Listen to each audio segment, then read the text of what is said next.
Salut Donald, bonjour à tous. Bien, aujourd'hui, je vais vous faire une. On continue, alors, en gros, ce que j'avais commencé jusque-là. Euh, on va, on va plutôt rentrer dans le côté pourquoi ça se termine, en fait. Hein. On a déjà vu, il y a le réchauffement climatique et tout. Mais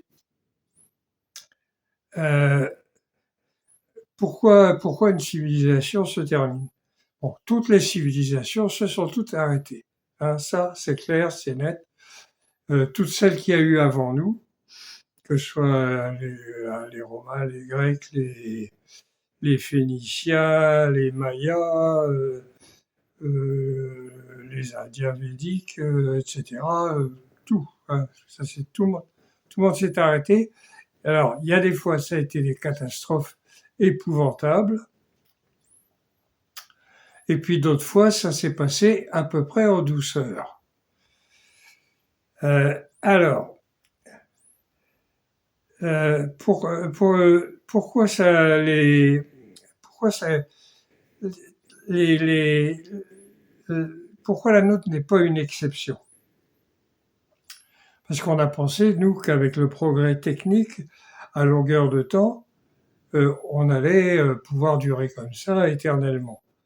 Bon, alors, maintenant tout le monde sait, il va plus y avoir de pétrole, il y en a encore, hein, parce que on en trouve encore, et puis il y a du gaz et tout, mais il y en a plus pour longtemps, surtout que tout le monde en veut, et que les autres pays qu'on a, nous, colonisés, pillés et tout, bah, maintenant, et qu'une fois depuis qu'on est parti, ça commence à aller mieux, et bah, ils veulent aussi vivre comme nous, hein, puisque tout est mondialisé, tout est lié. Hein. De toute façon, dans l'univers, tout est lié. Ça, il suffit de, il suffit simplement d'y réfléchir un peu. Mais euh, dans, dans notre société aussi, tout est lié, quoi. Donc, on a vu la dernière fois avec la montée des eaux, si les ports s'arrêtent, alors là, c'est il y a plus rien qui fonctionne, parce que comme tout est lié, si tu coupes les liens, bon ben voilà, ça marche pas. Alors, on va, on voit que euh, la, la nôtre, on pourrait, si on était, si on avait, si on était intelligent, hein, si les êtres humains étaient intelligents, au lieu de ne voir que leur petit intérêt sur le moment, à très court terme, euh, on aurait peut-être pu trouver un système euh, pour fonctionner et que ça continue. Mais pas continuer comme on le fait là, où c'est toujours plus, toujours plus, toujours plus. Et forcément, au bout d'un moment, ça s'arrête. Hein. Euh, hop, hop, ouais. Non, oui, non, oui, j'ai pris mes quelques notes à tout hasard parce que comme je, j'ai un peu tendance à bavarder et à partir dans tous les sens. Euh, oui, donc au bout d'un moment, tout s'arrête. Euh, le, le, il aurait fallu réfléchir, mais il est trop tard, il est bien trop tard, et puis se dire bon, on va se contenter d'une vie raisonnable, et là, on va peut-être arriver, mais même là, de toute façon, on aurait gagné quoi? Quelques siècles. Alors bon, euh, notre problème, c'est qu'on ne tient pas compte de l'avenir. On ne tient pas compte de ce qui est possible, de ce qui est enfin, on fait pas attention à ce qui va nous tomber dessus, quoi. On réagit un peu comme des chiens. Euh, on réfléchit pas, on saute sur l'os. Et puis, bon, quelquefois, c'est pas une bonne idée.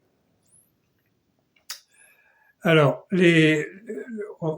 vous avez tout un tas de scientifiques qui pensent que on va quand même y arriver parce que l'homme est intelligent, il invente des trucs à longueur de temps, il va trouver des astuces pour... alors on va remplacer par exemple l'essence par du GNL, on va... euh, on, on va enfin trouver des avions à hydrogène. Bon, alors on sait bien que ça va pas marcher. Tout le monde, tous ceux qui regardent ça d'un petit peu plus près, savent bien que ça y est, ça va se terminer. Donc, comme je vous ai dit l'autre fois, c'était les gens, il y a sur les gens qui s'intéressent au futur et à alors les scientifiques, les mecs qui ont des diplômes et tout, ils sont pas d'accord entre eux sur la durée. Hein. Euh, Puis ça dépend un peu de leur spécialité. Ceux qui s'intéressent euh, selon leur, qu'ils soient glaciologues, qu'ils soient météorologues, qu'ils soient spécialisés dans le gasoil ou ou dans d'autres choses, c'est pareil. Donc on va pas y échapper et la, et puis alors on a aussi fait donc une société euh, qui est très compliquée, où tout, comme je l'ai dit, tout est lié et il y a d'interdépendance.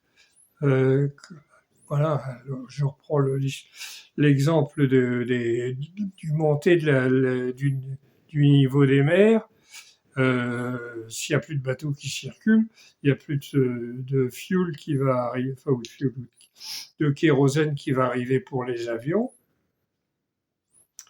Bon, alors peut-être que quelqu'un va trouver un truc, mais ça va pas être pour les avions cargo, ça va être pour des petits trucs, les jets privés, pour les milliardaires qui, eux, s'en tireront bien. Euh, alors, euh, oui, le truc, c'est qu'il aurait fallu se relocaliser et arrêter de voir tout, donc se démondialiser, si vous voulez, euh, à- non pas couper les relations, tout ça, mais euh, ne pas faire comme on a fait là. Donc, toi, tu es spécialisé dans le maïs, bah, tu vas faire du maïs pour toute la terre. Toi, tu vas faire des médicaments, voilà. Et pour tout le monde, euh, on a, on a exagéré, on a exagéré. Donc là, ce qu'il faudrait, c'est relocaliser, se remettre à réparer nos problèmes sur place, euh, se passer d'une bonne partie de notre confort actuel, c'est-à-dire pas avoir un ordinateur et une tablette, par exemple, comme moi, plus un téléphone portable et la télé. Ah oui, c'est trop. Mais si j'arrête, qu'est-ce que ça va changer? Ça va être partout pareil. Et tout le monde raisonne comme ça. Et on peut pas faire autrement maintenant. On peut plus. On est pris à la gorge. Donc,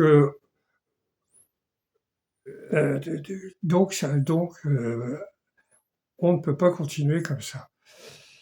Euh, bon, alors il y a aussi tous les événements climatiques. j'avance un peu mon truc là. Ouais. Les, alors, donc vous avez les élites de la société, de notre société, euh, et les experts euh, qui nous racontent des salades. Certains, pas tous. Certains sont très bien et ils font des conférences et tout ça. Ils en vivent. Attention, il faut commencer à regarder si quelqu'un en vit quand il est en train de vous expliquer que oui, on va y arriver, on va faire ci ou ça. Euh, Qu'est-ce qu'il fait ce gars-là? Alors si c'est un chercheur qui est payé par un laboratoire, bon, ben, ok, on peut l'écouter. Ça ne veut pas dire que qu'on arrête d'accord, mais euh, on peut l'écouter, quoi. Si c'est euh, un, comment dire, un habitant des plateaux télé ou où il y a des débats à longueur de temps pour des sujets la plupart du temps complètement inintéressants comme les problèmes d'habillement des femmes musulmanes, par exemple. Enfin, je vous prends ça comme exemple. Je pensais à la Baïa avec l'autre qui cherchait à Gabriel Attal, je crois, le petit jeune, qui cherchait absolument un truc pour sortir de l'ombre. Il a dit, allez hop, on fait la guerre à la Baïa, on a fait la guerre au Burkini, on a fait la guerre au voile.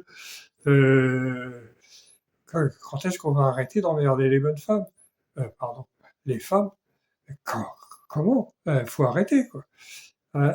Et, et puis ces gens-là se disent, c'est normal, c'est la laïcité, c'est le vivre ensemble. Parle de vivre ensemble, ils savent pas ce que c'est. Hein.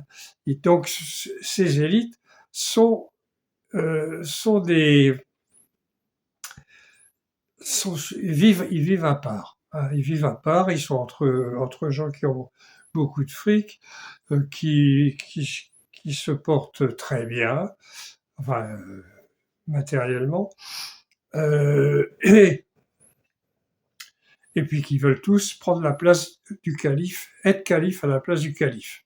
Hein, les anciens qui regardent cette vidéo, ça vous rappellera sans doute le vizir is no good. Je ne sais plus dans quel journal c'était, mais c'était quand j'étais jeune. Pelzo. Ça veut dire il y a longtemps. Donc ces gens-là, on ne peut pas leur faire confiance. On sait que pour l'instant ils sont là, ils s'en mettent plein les poches et ils en mettent plein les poches à leurs copains, à leurs collègues. Bon, ils essayent de s'arranger pour que ce soit pas trop le bordel quand même dans les pays, parce que enfin, il y en a qui s'arrangent très mal en ce moment. Euh, ils essayent, mais c'est pas facile de concilier, enrichir les copains et tous ceux qui en fait dirigent le monde, c'est-à-dire une poignée de milliardaires, pas une poignée, une grosse poignée de milliardaires, parce qu'il y en a dans tous les pays, en Inde, en France, en Angleterre, aux États-Unis. Là, c'est le pompon là-bas. Hein. Ça, je sais pas ce que ça va donner avec Mr. Tangerine Man, mais euh, j'ai adoré cette parodie. C'est des gros cons, hein, des gros cons, des brutes, certains, comme Trump et puis Poutine.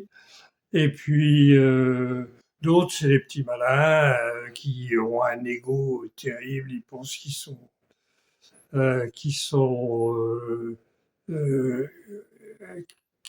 sont des types géniaux, qui sont très intelligents, qui ils ont compris le système. Oui, enfin, le fameux ruissellement, donc on enrichit les riches comme ça. Après, ça dégouline le long de la pyramide, et puis ça a fini par arriver à ce genre de bah non, ça marche pas. Enfin, ça marche. Ça marche un peu, si tu veux, parce que ça crée un peu d'emplois ici et là. Mais c'est le salariat de maintenant, c'est de l'esclavage moderne. Le principe de l'esclavage, c'était à l'époque à l'époque des premières civilisations, on fait la guerre, on fait les prisonniers, hop, ils deviennent esclaves. Esclaves, ils sont nourris, logés. Alors bon, c'est pas le grand luxe, mais quoique, euh, ils sont nourris, logés, et puis ils travaillent gratuitement. Oui, alors je disais quoique parce que dans certaines civilisations, certains esclaves étaient vivaient très bien et étaient considérés comme des gens très très très importants. Euh, C'était quand même pas la majorité des cas, mais ça arrivait hein, dans certaines, parce qu'il y en a eu tellement. Dans le bouquin que je prépare là, si j'arrive à le faire, parce que c'est un sacré boulot. Je vais faire un tableau donc des cités-États et des civilisations, dont j'en parlais l'autre fois. Euh, il y en avait vraiment beaucoup. Hein. Ça, certes, bon, alors, il y a eu des différences. Il y en a qui sont écroulés dans la pagaille générale, le sang et tout et tout. Puis d'autres, non, ça s'est passé en douceur. Ouais, voilà. Donc, euh, on peut pas continuer à croire nos élus, même ceux qui vous disent on va tout changer, on va faire de la décroissance, de la croissance verte, de tout ça. Non, faut pas rêver, la croissance verte, ça peut pas marcher, et la décroissance non plus, parce que ça y est, on est sur notre chemin. Hein. Ici, par exemple, dans mon bled, si il y a plus il y a plus d'essence du tout, euh, qu'est-ce qu'on fait pour vivre? Hein. On va aller la nuit euh, couper le soja qui pousse ou le blé noir. Ah, le blé noir, d'accord, soja, moi. Euh, voilà. Hein. Et bon, puis et ça, ce qu'on produit localement là dans les environs, ça suffira pas parce il y aura forcément des échanges avec les bleds d'à côté, avec tel endroit où là ça n'a pas bien poussé, donc il y aura de la solidarité quand même parce que malgré tout, malgré notre société qui nous pousse à l'individualisme et à l'égoïsme, l'être humain est au fond de lui-même, enfin je parle des gens simples, hein, je parle pas de ceux qui habitent à Paris, dans les quartiers huppés et avec beaucoup de sous. Euh, les gens simples sont quand même solidaires. Il y a juste une règle, hein, ne jamais parler ni politique ni religion. Vous rencontrez des tas de gens, vous parlez pas de politique, pas de religion. Et bah, les gens s'entendent bien. Faites l'essai. Alors ça, c'est un truc qu'on pratiquait chez mes parents. Hein, puisque avant que tout le monde ait la télé et tout, moi j'ai connu l'époque où il y avait rien. Donc on écoutait la radio, on regardait la radio en l'écoutant, le poste de radio. Et et donc les dimanches, les jours de fête et tout, qu'est-ce qu'on faisait? Ben on invitait la famille. Donc, c'était soit ici, soit chez tonton machin, soit chez tata chose. Et puis, tout le monde allait là, et puis on mangeait, on bouffait ensemble, et tout le monde était content. Et puis après, on rentrait chez nous, et ça se passait bien parce que il y avait une règle qui avait été instaurée chez nous, en tout cas. C'était jamais on parle ni politique ni religion, jamais. Donc c'était totalement banni. Et il n'y avait jamais d'histoire d'engueulade, même quand les bouteilles descendaient bien, il n'y avait jamais d'histoire. Il n'y avait pas de bagarre, il n'y avait rien comme ça. Pas d'engueulade. Euh, donc ça, c'est la base, hein, si on veut. Si on veut. Bon, la politique, on a vu ce que ça donne. Là, je regardais, j'ai vu ça, je sais plus quand, hier, il y a 1 ou 2 jours, là. Euh, euh, les Verts, Marine Tondelier, qui voudraient faire une armée européenne pour défendre l'Europe pour défendre la démocratie, contre les vilains Russes qui veulent venir s'installer à Brest. Euh, couillons. Et qu'est-ce que c'est que ce parti politique? Qu'est-ce qu'ils veulent en fait? Interdire des pesticides? Trop tard, trop tard. Enfin bon, ouais. Puis ça, au départ, c'était parti contre le nucléaire. Ah, ici en Bretagne, on a eu des bagarres mémorables avec la tentative d'installation d'une centrale nucléaire à Plogoff dans les années 70, à la fin des années 70, début des années 80. Il y avait des manifs, et puis alors la bagarre. Euh, et ben ils l'ont pas installé, hein. Voilà. Ouais. Enfin, bon. Et à cette époque-là, donc les Verts étaient contre le nucléaire, mais maintenant ils disent, ah ben, finalement, c'est ce qui pollue le moins, et si on veut continuer à vivre, ben, on va être foutre du nucléaire partout.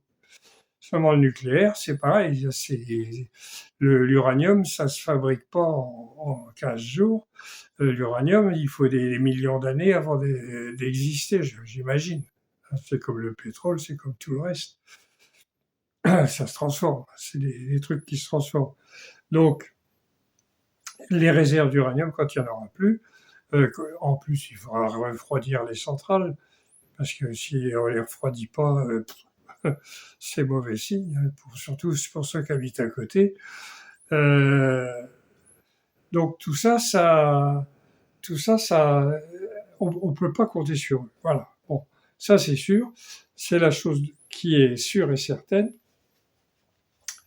c'est que il faudra faire sans les élites et les grands spécialistes qui touchent des gros salaires et qui passent leur temps sur les plateaux télé à nous faire des leçons de morale.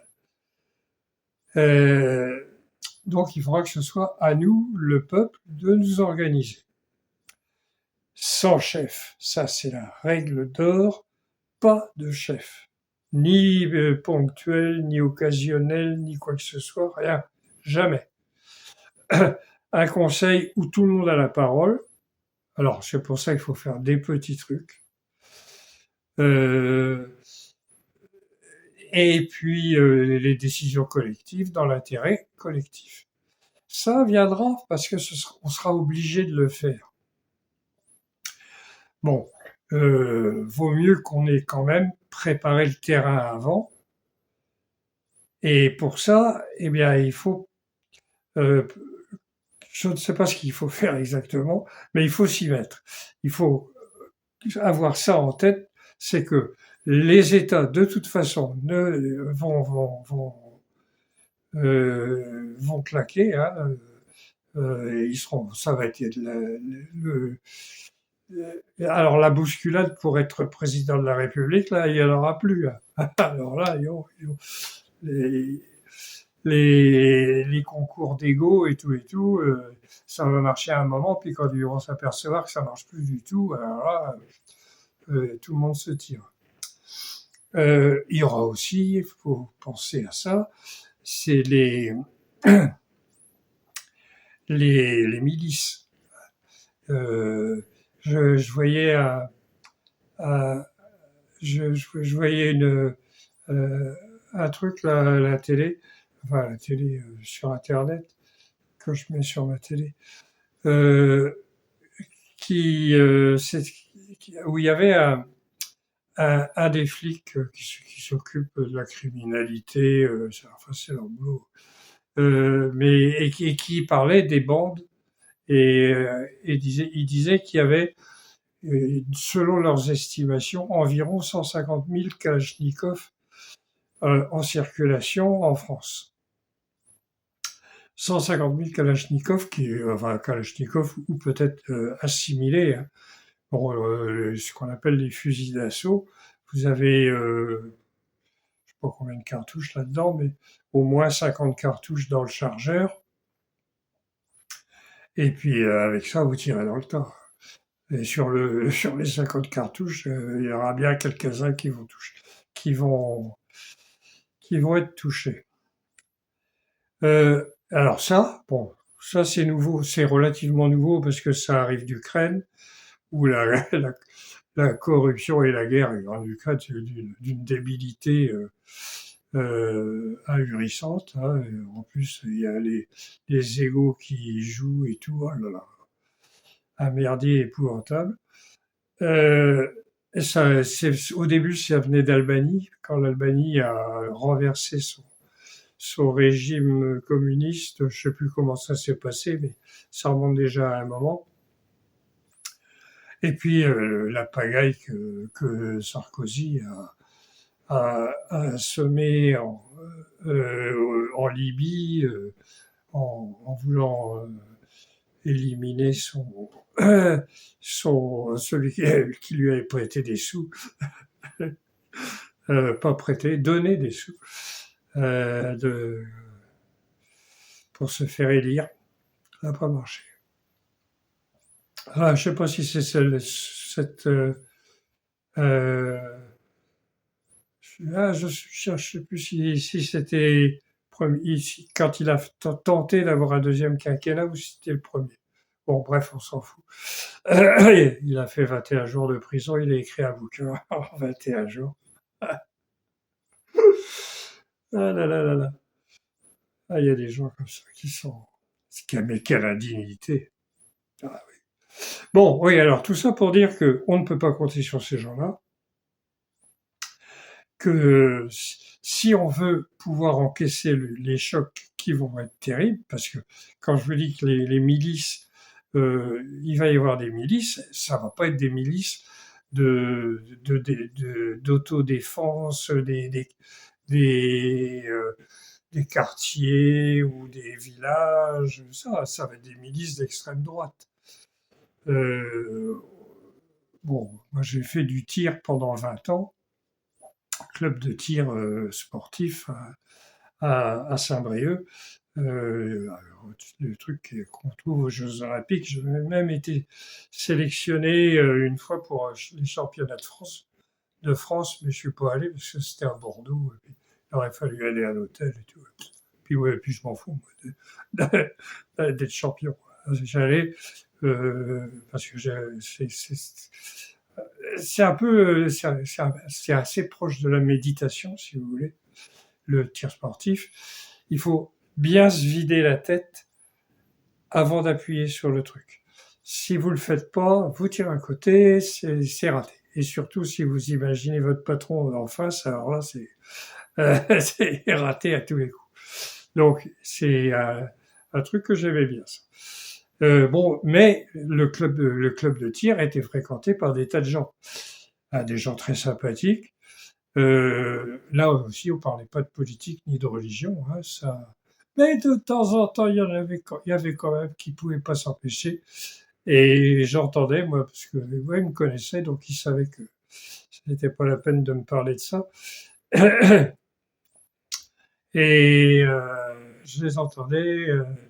Oui, bah, c'était, il y avait de bons fachos, racistes et tout et tout. Euh, et donc, ce qui, bon, après, en 20 ans, on connaît un petit peu on arrive à connaître un peu tous ces trucs-là. Et euh, on- j'en suis arrivé, moi, à la conclusion que en fait, tous les gens d'extrême droite ont au moins une arme chez eux. Les gens, les militants, hein, pas le couillon qui va voter Le Pen parce qu'elle a un chat et que c'est la maman de la France. Hein. Ouais. Non, euh, non, ça c'est cela peut-être, mais enfin les autres, oui, ça c'est sûr. Et si par hasard dans les militants d'extrême droite il y en a un qui n'a pas d'armes, celui d'à côté il y en a 5, 6, 7, 8, 9, 10, voilà. Bon, donc il y aura ça. Hein. Les gens vont s'entretuer, se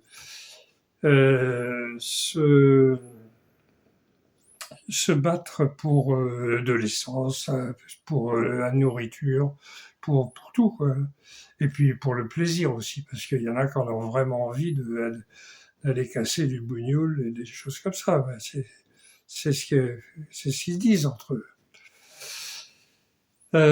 Alors, bon, donc cela aussi, il faudra se méfier.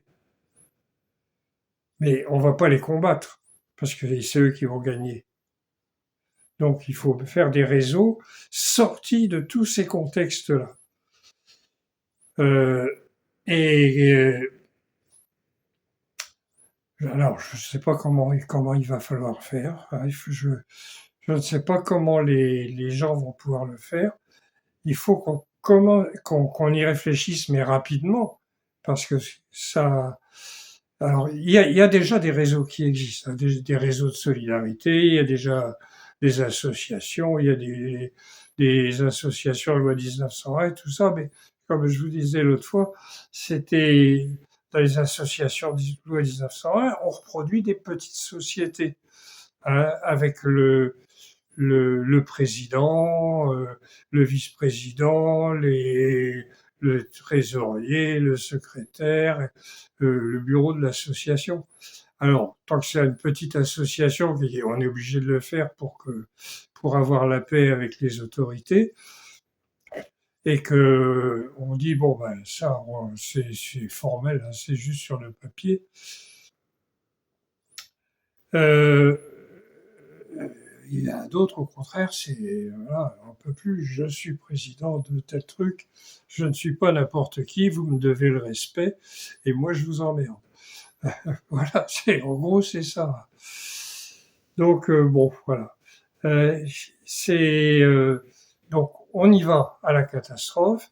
On le sait, c'est plus un secret, c'est pas un mystère, c'est voilà, on y va. Bon, on y va, c'est contrariant et tout, mais on y va. Donc il faut on regarde les choses en face et puis on va se dire comment on peut faire.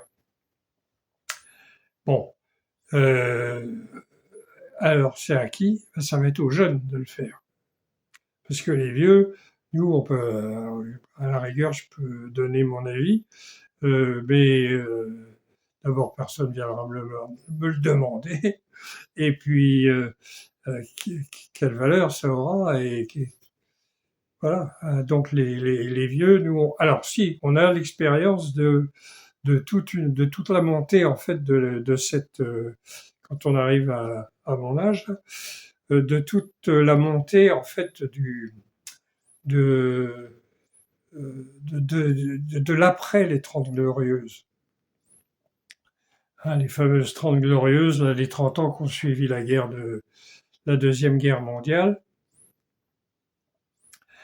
C'est là que ça a commencé à se développer, que on a électrifié les fermes, qu'on a enfin, que les villes ont commencé à grossir, on a construit des HLM et tout. Donc on a connu tout ça. On a vu tous la progression pour en arriver à ce qu'il y a maintenant. Et ce qu'il y a maintenant, eh ben, c'est hyperconsommation à longueur de temps. Donc esclavage, je disais salariat, parce que euh, quand tu gagnes juste de quoi te nourrir et te loger, c'est comme si tu étais esclave quelque part où tu as le droit, où on te nourrit et on te loge. C'est à peu près la même chose. Une petite nuance, mais voilà. Mais il faut que les gens aient un salaire pour pouvoir acheter les produits consommés, hein, que fabriquent les autres, les milliardaires, avec voilà. Donc c'est un truc, le chat qui se mord la queue, ou plutôt le chien. Bon, voilà. Donc bon, je vais arrêter là parce que je peux dégoiser comme ça pendant longtemps. Euh, voilà, il faut y réfléchir, se dire on on va pas y couper de toute façon. 10, 20, 30, 40, 50 ans. Ceux qui ont une dizaine d'années maintenant, donc c'est le cas de mes petits-enfants, par exemple, euh, je ne sais pas comment ils vont faire, hein, parce que là, ça va pas être simple. Enfin bon, c'est la vie, on verra. Euh, voilà, donc alors je vous laisse là. Je vais refaire quelques vidéos sur les hymnes du Rig Veda. Bon, ça c'était l'effondrement, donc là on laisse ça. Et puis pour l'instant, hein.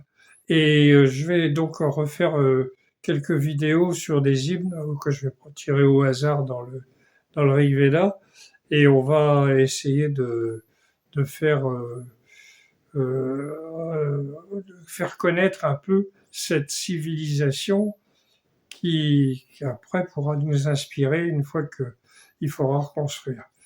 Ah, parce que je vous ai dit au départ qu'il y avait deux types de civilisations qui, dès le départ des civilisations, hein, Sumer, Mésopotamie, Égypte et l'Inde védique, euh, c'était les grosses civilisations. Attention, c'est pas des petits trucs. Il y avait plein de petites autres qui fonctionnaient assez bien, et puis les cités-États. Mais donc, alors, toutes celles-là ont choisi le système pyramidal en haut. Les happy few, quelques-uns qui ont plein de pognon et qui dirigent tout, qui décident de tout, et puis les autres en bas voilà, hein, qui font ce qu'ils peuvent. Mais l'autre type de civilisation existait, et c'est celle-là qu'on découvre dans le Rig Veda. Euh, quand, euh, quand moi je l'ai découverte, hein, parce que j'y avais pas pensé. J'ai découvert le bouquin, je me dis tiens, que en le traduisant, donc quand j'ai lu, bon, euh, je voyais, ça avait été traduit par un bourgeois français là, qui alors les Anglais aussi, hein, en anglais, il y en a beaucoup. Et tout le monde reprenait la même idée. Nous, les Blancs, on est arrivés, on a apporté aux Indiens qui étaient des sauvages le sanskrit, les dieux, la spiritualité, la- le bonheur, en fait. Bon, et tout ça est marqué dans le Rig Veda. Ouais, alors donc, quand ils l'ont traduit avec ça. Parce que c'est le premier gars qui a traduit le Rig Veda en anglais, lui a dit oh ben mon Dieu oui, bien sûr c'est la preuve que c'est nous qui avons apporté ça, puisque les Indiens étant n'étant pas des blancs, enfin il y en a qui ont la peau très claire, mais les Indiens n'étant pas des blancs, des occidentaux, il pouvait pas avoir écrit tout ça. Il pouvait pas avoir fait tous ces livres et tout. Donc c'est forcément nous qui sommes arrivés avec notre grande intelligence et notre suprême modestie. Nous sommes arrivés, et on les a aidés, etc. Voilà, bon, ben, je vais arrêter là.